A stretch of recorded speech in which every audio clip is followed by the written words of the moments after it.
Destiny is Bungie's next great action game. Very much a first-person shooter, but it's a game where you'll cover a lot of ground. We want to root people in the familiar. We want to say, this happens here on Earth, in our solar system. This is, the Earth with the moon and the sun in the sky. This is the moon, you can see Earth, the pale blue dot.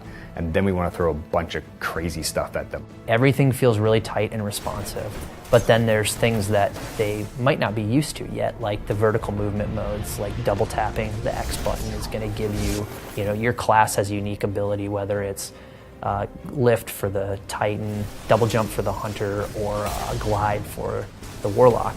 And then we have your super, which is your ability to project an amazing amount of damage in a short amount of time, and you pull R1 and L1 at the same time to do that. You go into third person briefly, and depending on the ability that you're using, you do something unique, but it feels really cool. The way that we can make the world feel really rich is by putting people in it. There's nothing less predictable than human beings.